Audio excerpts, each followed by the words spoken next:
ನಮಸ್ಕಾರ ವೀಕ್ಷಕರೇ, freedom TV ನ್ಯೂಸ್ಗೆ ಸ್ವಾಗತ.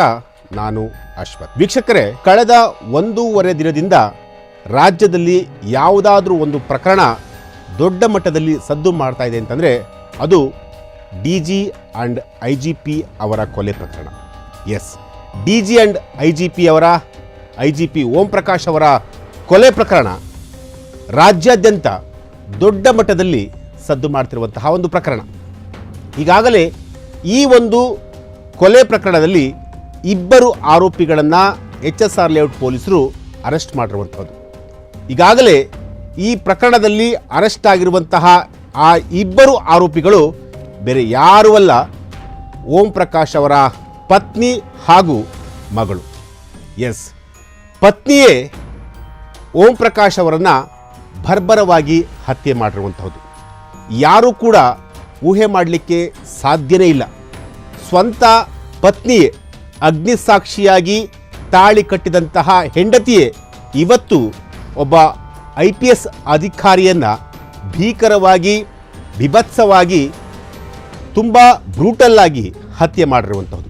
ಹಾಗಾದರೆ ಈ ಹತ್ಯೆ ಮಾಡಲಿಕ್ಕೆ ಕಾರಣ ಏನು? ಈಗಾಗಲೇ ಒಂದಷ್ಟು ವಿಚಾರಗಳು ಕೂಡ ಹರಿದಾಡ್ತಿದೆ. ಅಂದರೆ ಆಸ್ತಿ ವಿಚಾರಕ್ಕೆ ಸಂಬಂಧಪಟ್ಟಂತೆ ಓಂ ಪ್ರಕಾಶ್ ಅವರ ಹತ್ಯೆ ಆಯಿತು ಅಥವಾ ಬೇರೆ ಬೇರೆ ರೀಸನ್ಗಳಿಂದ ಹತ್ಯೆ ಆಯಿತು. ಈ ರೀತಿಯಾದಂತಹ ಒಂದಷ್ಟು ಚರ್ಚೆಗಳು, ವಿಚಾರಗಳು ಈಗಾಗಲೇ ಸೋಷಿಯಲ್ ಮೀಡಿಯಾದಲ್ಲಿ ಜೊತೆಗೆ ಮಾಧ್ಯಮಗಳಲ್ಲಿ ಸುದ್ದಿ ಆಗ್ತಿರುವಂಥದ್ದು. ಹಾಗಾದರೆ ನಿಜಕ್ಕೂ ಆಸ್ತಿಯ ವಿಚಾರಕ್ಕೆ ಸಂಬಂಧಪಟ್ಟಂತೆ ಹತ್ಯೆ ಆಯಿತಾ? ಎಸ್, ನಾನು ಈ ಒಂದು ವಿಚಾರವನ್ನು ನಾನು ಸಂಕ್ಷಿಪ್ತವಾಗಿ ಎಳೆಯಾಗಿ ನಿಮ್ಮ ಮುಂದೆ ತರಲಿಕ್ಕೆ ಒಂದು ಪ್ರಯತ್ನ ಪಡ್ತಾ ಇದ್ದೀನಿ. ಅದಕ್ಕೂ ಮುಂಚೆ ಓಂ ಪ್ರಕಾಶ್ ರಾವ್ ಅವರು ಯಾರು, ಅವರ ಹಿನ್ನೆಲೆ ಎಂಥದ್ದು, ಅವರು ಮೂಲತಃ ಎಲ್ಲಿಯವರು? ಎಸ್, ಆ ಎಲ್ಲ ವಿಚಾರಗಳ ಬಗ್ಗೆ ನಾನು ನಿಮಗೆ ಹೇಳ್ತೀನಿ. ಮೊದಲಿಗೆ ಓಂ ಪ್ರಕಾಶ್ ಅವರು ಮೂಲತಃ ಬಿಹಾರಿ ಮೂಲದವರು. ಈಗಾಗಲೇ 1981ರ IPS ಅಧಿಕಾರಿಯವರು. ಅಂದರೆ 1981ರ IPS ಅಧಿಕಾರಿ. ಆ ಬ್ಯಾಚ್ನ 81ರ ಬ್ಯಾಚ್ನ IPS ಅಧಿಕಾರಿ 2015ರಲ್ಲಿ ಕರ್ನಾಟಕದ DG ಆ್ಯಂಡ್ IGP ಆಗಿ ಸೇವೆ ಸಲ್ಲಿಸಿದ ಒಬ್ಬ ಮಹಾನ್ ವ್ಯಕ್ತಿ. ಈಗಾಗಲೇ ಓಂ ಪ್ರಕಾಶ್ ಅವರ ಬಗ್ಗೆ ಸಾಕಷ್ಟು ವಿಚಾರಗಳು ಕೂಡ ನಮಗೆಲ್ಲವೂ ಕೂಡ ಗೊತ್ತಿರುವಂಥದ್ದು. ಅಂದರೆ ಅವರು ಯಾವ ರೀತಿಯಾಗಿ ರಾಜ್ಯದಲ್ಲಿ ಸೇವೆಯನ್ನು ಸಲ್ಲಿಸ್ತಾ ಇದ್ರು, ಎಲ್ಲೆಲ್ಲಿ ಸೇವೆಯನ್ನು ಸಲ್ಲಿಸ್ತಾ ಇದ್ರು. ಎಸ್, ಆ ಎಲ್ಲ ವಿಚಾರಗಳು ಕೂಡ ನಿಮಗೆ ಗೊತ್ತಿರುವಂತಹದ್ದೇ. ಆದರೆ ಸಂಕ್ಷಿಪ್ತವಾಗಿ 1-2 ನಿಮಿಷಗಳ ಕಾಲ ಅವರು ಎಲ್ಲೆಲ್ಲಿ ಸೇವೆ ಮಾಡಿದ್ರು, ಯಾವ್ಯಾವ ಹುದ್ದೆಯಲ್ಲಿದ್ದರು, ಅದೆಲ್ಲವನ್ನು ಕೂಡ ನಾನು ನಿಮಗೆ ಹೇಳ್ತೀನಿ. 1981ರ IPS ಅಧಿಕಾರಿಯಾಗಿದ್ದಂತಹ ಓಂ ಪ್ರಕಾಶ್ ಅವರು ಮೊದಲಿಗೆ ಬಳ್ಳಾರಿ ಜಿಲ್ಲೆಯ ಹರಪನಹಳ್ಳಿಯಲ್ಲಿ ASP ಆಗಿ ಅವರು ರಾಜ್ಯದಲ್ಲಿ ವೃತ್ತಿಯನ್ನು ಆರಂಭಿಸ್ತಾರೆ. ಅಂದರೆ ಮೂಲತಃ ಇವರು ಬಿಹಾರಿಯವರು, ಬಿಹಾರ ರಾಜ್ಯದವರು. ಕರ್ನಾಟಕದಲ್ಲಿ ಬಳ್ಳಾರಿ ಜಿಲ್ಲೆಯಿಂದ ಇವರ ಒಂದು ವೃತ್ತಿ ಜೀವನ ಶುರುವಾಗುತ್ತೆ. ಅದಾದ ನಂತರ ಶಿವಮೊಗ್ಗ, ಉತ್ತರ ಕನ್ನಡ, ಚಿಕ್ಕಮಗಳೂರು, ಹಲವು ಭಾಗಗಳಲ್ಲಿ, ಅಂದರೆ ಹಲವು ಜಿಲ್ಲೆಗಳಲ್ಲಿ, ಈ 3 ಜಿಲ್ಲೆಗಳಲ್ಲಿ ಜಿಲ್ಲಾ ಪೊಲೀಸ್ ವರಿಷ್ಠಾಧಿಕಾರಿ ಅಂದರೆ SP ಆಗಿ ಇವರು ಕೆಲಸವನ್ನು ನಿರ್ವಹಿಸಿದಂತಹ ವ್ಯಕ್ತಿ. ಇನ್ನು ರಾಜ್ಯದ ವಿಚಾರಕ್ಕೆ ಅಂದರೆ ರಾಜ್ಯದ ವಿಜಿಲೆನ್ಸ್ ಸೆಲ್ಲಲ್ಲೂ ಕೂಡ ಇವರು SP ಆಗಿ ಸೇವೆಯನ್ನು ಸಲ್ಲಿಸಿದರು. ಅದೇ ರೀತಿ ಲೋಕಾಯುಕ್ತದಲ್ಲಿ ಜೊತೆಗೆ ಅಗ್ನಿಶಾಮಕ ದಳ ಈ 2 ಇಲಾಖೆಯಲ್ಲಿ DIG ಆಗಿ ಕೆಲಸ ಮಾಡ್ತಿದ್ರು.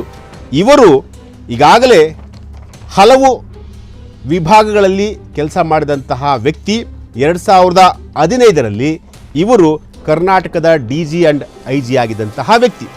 ಇಂತಹ ವ್ಯಕ್ತಿಯನ್ನು ಇವತ್ತು ತನ್ನ ಪತ್ನಿ ಪವಿತ್ರ ಜೊತೆಗೆ ಅವರ ಮಗಳು ಕೃತಿ ಅಂತೇಳಿ, ಈಗಾಗಲೇ ಪವಿತ್ರ ಅವರ ಸ್ಟೇಟ್ಮೆಂಟ್ ಪ್ರಕಾರ ನಾನೇ ಈ ಕೊಲೆಯನ್ನು ಮಾಡಿದ್ದೆ ಅನ್ನೋ ಒಂದು ಮಾಹಿತಿಯನ್ನು ಈಗ ಪೊಲೀಸರ ಮುಂದೆ ಹೇಳಿಕೊಂಡಿರುವಂಥದ್ದು. ಇವರಿಬ್ಬರು ಕೂಡ, ಅಂದರೆ ಈಗಾಗಲೇ ಓಂ ಪ್ರಕಾಶ್ ಅವರವ್ರಿಗೆ 2 ಮಕ್ಕಳಿದ್ದಾರೆ. ಅದರಲ್ಲಿ ಒಬ್ಬ ಗಂಡು ಮಗ, ಒಬ್ಬರು ಹೆಣ್ಣು ಮಗಳು. ಮಗನ ಹೆಸರು ಕಾರ್ತಿಕೇಶ್ ಅಂತೇಳಿ, ಮಗಳ ಹೆಸರು ಕೃತಿ ಅಂತೇಳಿ. ಇವರಿಬ್ಬರೂ ಕೂಡ ಒಳ್ಳೆಯ ಒಂದು ಬ್ಯಾಕ್ಗ್ರೌಂಡ್ ಇರುವಂತಹ ವ್ಯಕ್ತಿಗಳೇ, ಒಳ್ಳೆ ಎಜುಕೇಟೆಡ್. ಆದರೆ ಕಾರ್ತಿಕೇಶ್ ಅವರು ಈಗಾಗಲೇ HSR ಲೇಔಟ್ ಪೊಲೀಸ್ ಠಾಣೆಯಲ್ಲಿ ಒಂದು ದೂರನ್ನು ಕೂಡ ಕೊಡ್ತಾರೆ. ಅಂದರೆ ತಂದೆಯ ಹತ್ಯೆ ಆದಮೇಲೆ ಈ ಒಂದು ಹತ್ಯೆಗೆ ಕಾರಣ ಏನು ಅಂತ ಹೇಳಿ ಒಂದು ದೂರನ್ನು ಕೂಡ ಕೊಟ್ಟಿರ್ತಾರೆ. ಅದರಲ್ಲಿ ಅವರ ತಾಯಿ ಪವಿತ್ರ ಜೊತೆಗೆ ಕೃತಿ ಇಬ್ಬರ ಹೆಸರುಗಳನ್ನು ಉಲ್ಲೇಖ ಮಾಡಿ ಆ ಒಂದು ದೂರಿನಲ್ಲಿ ಕೊಟ್ಟಿರುವಂಥದ್ದು. ಆದರೆ ಆ ದೂರಿನಲ್ಲಿ ಒಂದಷ್ಟು ಸ್ಫೋಟಕ ಅಂಶಗಳು ಕೂಡ ಅಲ್ಲಿ ರಿವೀಲ್ ಆಗಿರುವಂಥದ್ದು. ಅಂದರೆ ತನ್ನ ತಾಯಿಗೆ ಮಾನಸಿಕ ಅಸ್ವಸ್ಥತೆ, ಅಂದರೆ ತನ್ನ ತಾಯಿ ಮಾನಸಿಕ ಕಾಯಿಲೆಯಿಂದ ಆಕೆ ಬಳಲ್ತಾ ಇದ್ರು ಅನ್ನೋ ಒಂದು ಮಾಹಿತಿಯನ್ನು ಆ ಒಂದು ಅರ್ಜಿಯಲ್ಲಿ ಅಂದರೆ ದೂರಿನಲ್ಲಿ ಉಲ್ಲೇಖ ಮಾಡಿರುವಂಥದ್ದು. ಆದರೆ ಇದು ಇನ್ವೆಸ್ಟಿಗೇಷನ್ ಪಾರ್ಟಲ್ಲಿ ಗೊತ್ತಾಗುತ್ತೆ ಅವರಿಗೆ ನಿಜಕ್ಕೂ ಮಾನಸಿಕವಾಗಿ ಅಸ್ವಸ್ಥರಾಗಿದ್ರ ಅಥವಾ ಬೇರೆ ಏನಾದರೂ ರೀಸನ್ ಇತ್ತಾ, ಅದು ಇನ್ವೆಸ್ಟಿಗೇಷನ್ ಪಾರ್ಟಲ್ಲಿ ಗೊತ್ತಾಗುತ್ತೆ.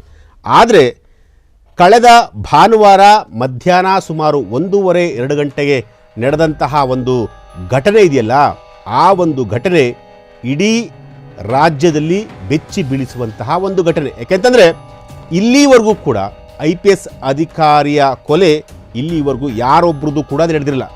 ರಾಜ್ಯದಲ್ಲಿ ಅದರಲ್ಲೂ ಕೂಡ ದೇಶದಲ್ಲಿ ಮೊದಲ ಬಾರಿಗೆ ಒಬ್ಬ IPS ಅಧಿಕಾರಿ ತನ್ನ ಪತ್ನಿಯಿಂದಲೇ ಕೊಲೆ ಆಗಿರುವಂತಹ ಒಂದು ಇನ್ಸಿಡೆಂಟು. ಸೊ ಈ ಒಂದು ಇನ್ಸಿಡೆಂಟಿಂದ ಇಡೀ ಪೊಲೀಸ್ ಇಲಾಖೆಯೇ ಬೆಚ್ಚಿ ಬಿದ್ದಿದೆ ಅಂದರೂ ಕೂಡ ತಪ್ಪಾಲಿಕ್ಕಿಲ್ಲ.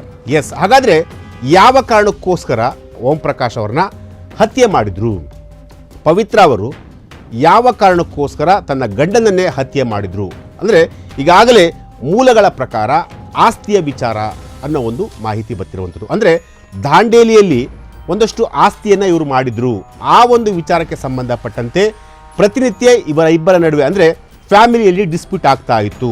ಸಾಕಷ್ಟು ಜನರು ಕೂಡ ಇವರಿಗೆ ಬುದ್ಧಿವಾದವನ್ನು ಹೇಳ್ತಾ ಇದ್ರು. ಹಿರಿಯ ಪೊಲೀಸ್ ಅಧಿಕಾರಿಗಳು, ಹಿರಿಯ IPS ಅಧಿಕಾರಿಗಳ ಒಂದು ಫ್ಯಾಮಿಲಿ, ಆ ಒಂದು ಗ್ರೂಪ್ ಏನಿದೆಯಲ್ಲ, ಆ ಗ್ರೂಪು ಒಂದಷ್ಟು ಬುದ್ಧಿವಾದವನ್ನು ಹೇಳ್ತಾ ಇದ್ರು. ಅಂದರೆ ಯಾಕೆ ಸಣ್ಣ ಸಣ್ಣ ವಿಚಾರಗಳಿಗೆ ಜಗಳ ಮಾಡ್ಕೊತೀರ ಅಂತೇಳಿ. ಆದರೆ ಇವರಿಬ್ಬರ ಜಗಳ, ಆಸ್ತಿಯ ವಿಚಾರ ಜಗಳ ಏನಿದೆಯಲ್ಲ, ಅದು ತುಂಬ ಅತಿರೇಕಕ್ಕೆ ಹೋಗಿತ್ತು ಅನ್ನೋ ಒಂದು ಮಾತು ಕೂಡ ಕೇಳಿ ಬಂದಿರುವಂಥದ್ದು.